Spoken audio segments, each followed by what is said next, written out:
Unang panahon daw, ano daw 'to, kumbaga yung mga na ospital tsaka na nung dito daw dinala, namatay. gano'n. May nagsasabi rin na may nagpaparamdam din daw. Yun yung mga sinasabi ng mga kasama ko. Sa akin naman wala pa naman experience gano'n. Yun lang yung kumbaga yung naririnig ko po.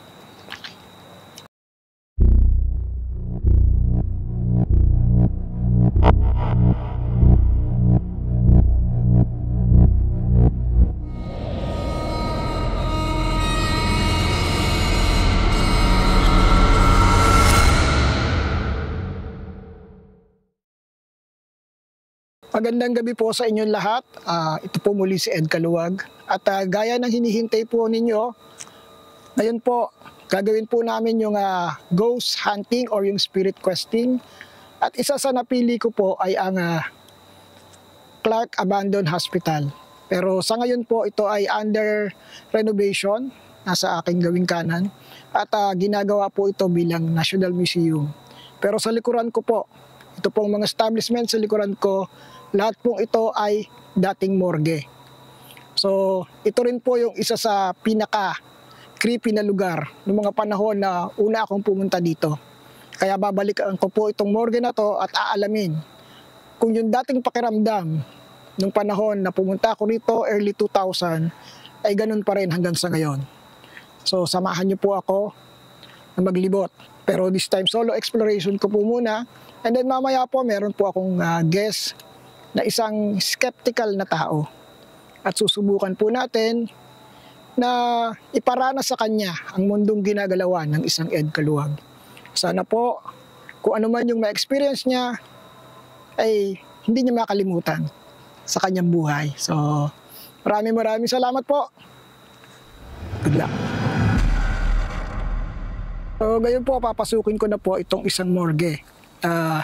Dala ko pa rin po yung aking mga gamit na kung ano yung nakikita nyo na dala-dala ko sa aking mga shoots. Hello. Ito na po, nandito ako sa loob ng morgue. So tingnan natin. Yan. So medyo may creepy na ano.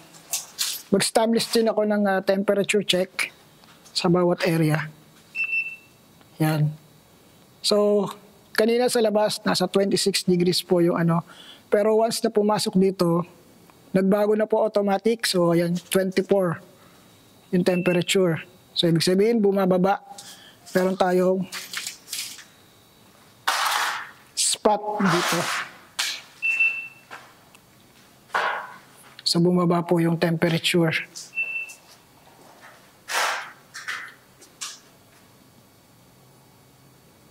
And ito.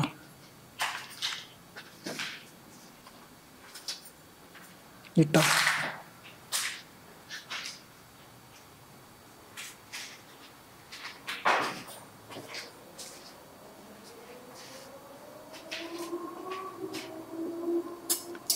So maglalagay ako ng mark as promise para ito po yung hahanapin mamaya nung kasama ko.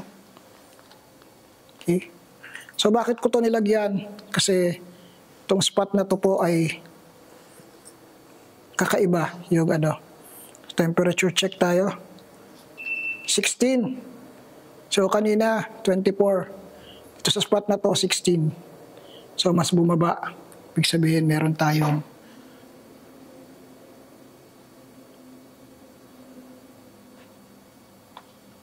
yan na. Meron tayong kasama dito ngayon.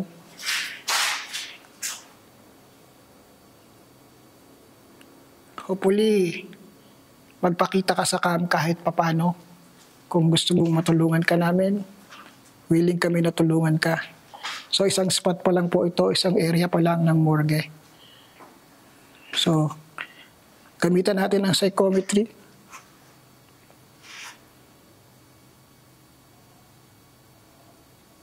Sana makaptured po ng audio.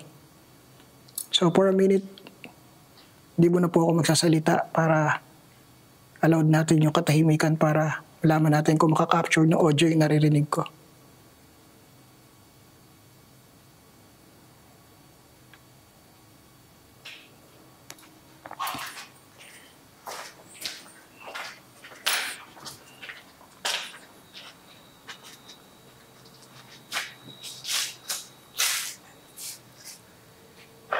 Uy,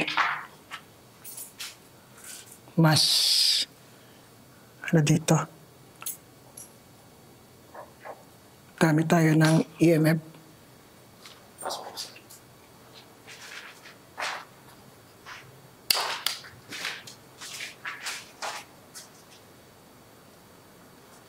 So yan, naglalaro yung EMF natin. Tumataas yung reading.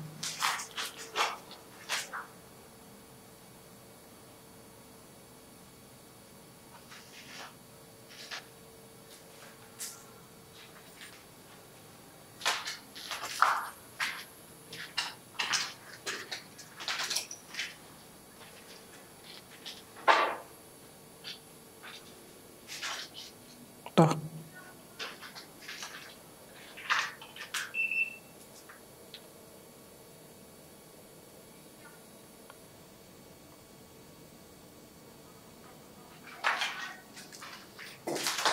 Hanapin natin yung spot kung saan magbabago yung reading ng EMF.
Tumatakbong bata.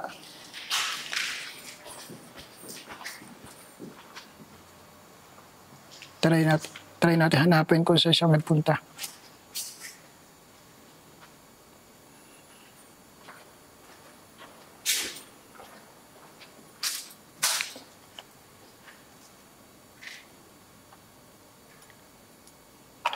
Low light lang tayo. Tapos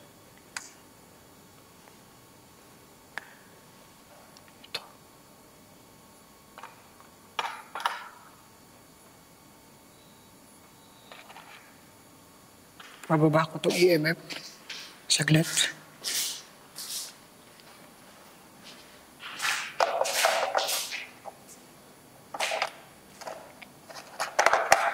Yan. May umiiyak.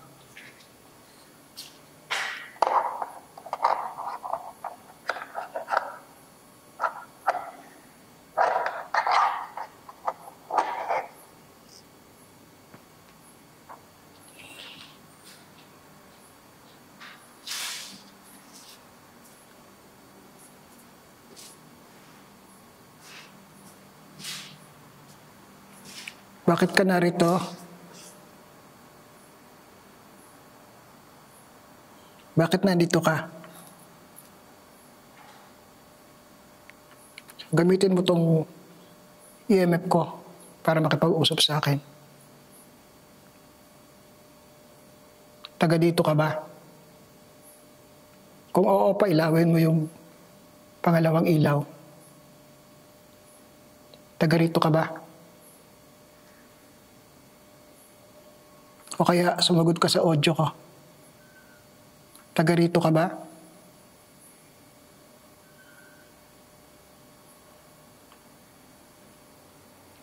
Saan?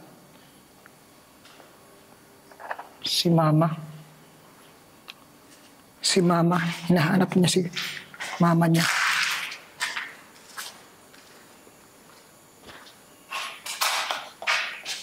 Kalimutan ko maglagay ng doon, papel. Sa part na to.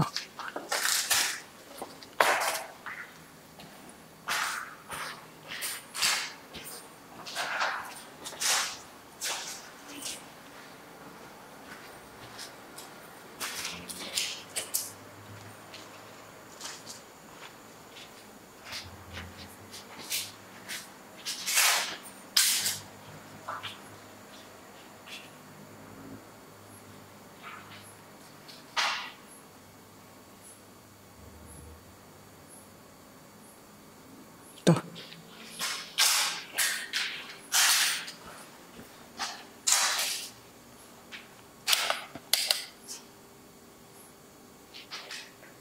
Ito.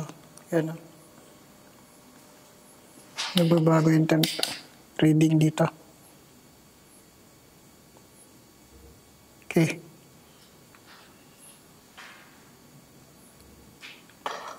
Saglit lang.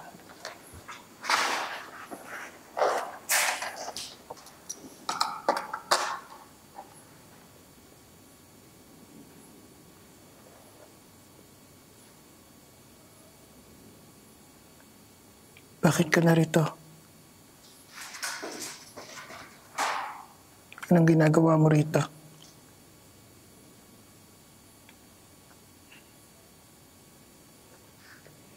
Sige, gamitin mo to.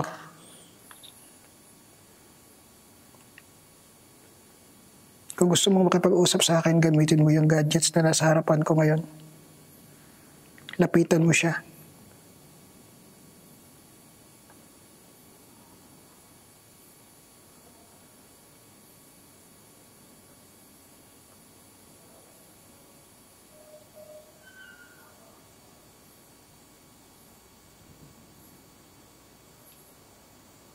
Nasaan si Mama mo?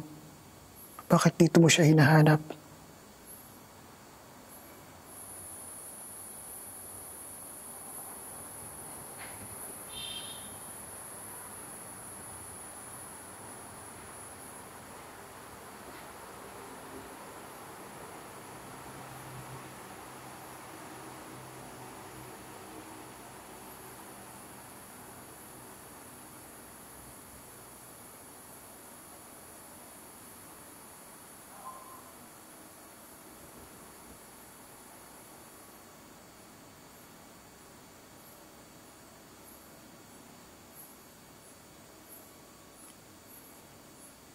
Pan mo nga yung cam. Ipan mo yung cam. Para baka may makapture. Nandiyan siya.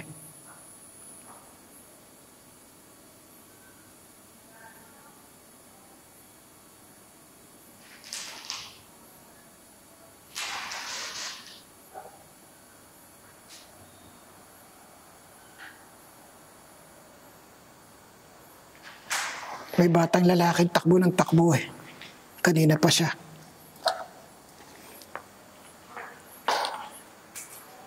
Sabi niya, nandyan ba si Mama? So mukhang likod na po yata ito. Pero pwede yatang makarating doon sa kabilang side. Mula rito.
explain mo po na sir, ng kabila nito.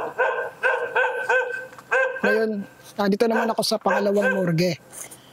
So, natapos ko na yung kanina.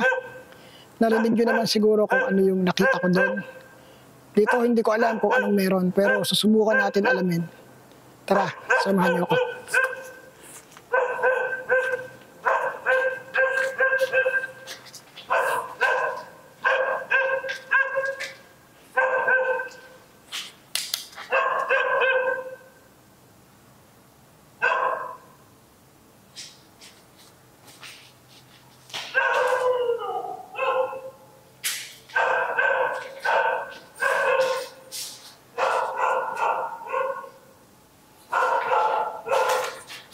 Wala.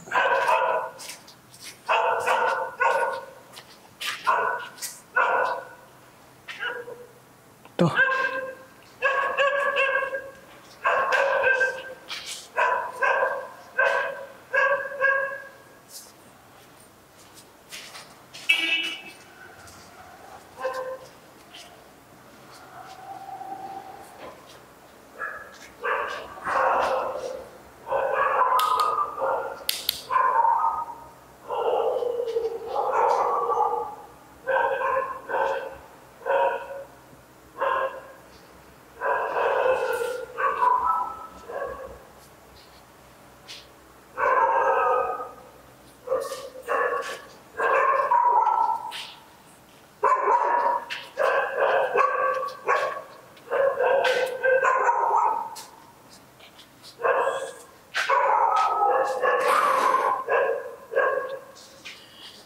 Ito mabigat dito. Mabigat dito. Ha? Dito mabigat.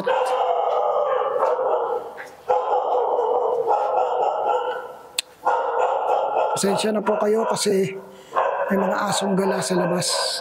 Ano sir? Mabigat dito.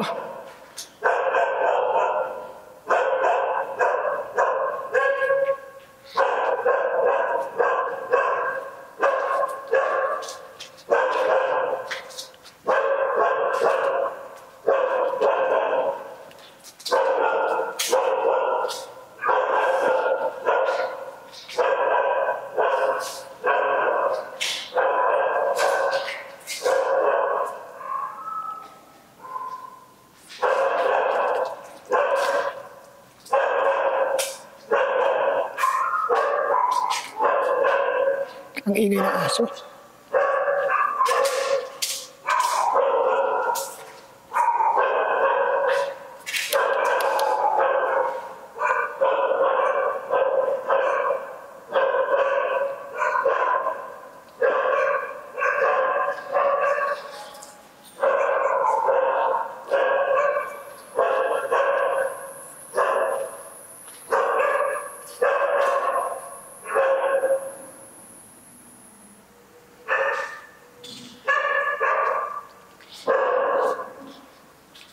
Hindi ko maintindihan pero maingay po kasi yung aso dahil may mga aso nakatira dito sa loob.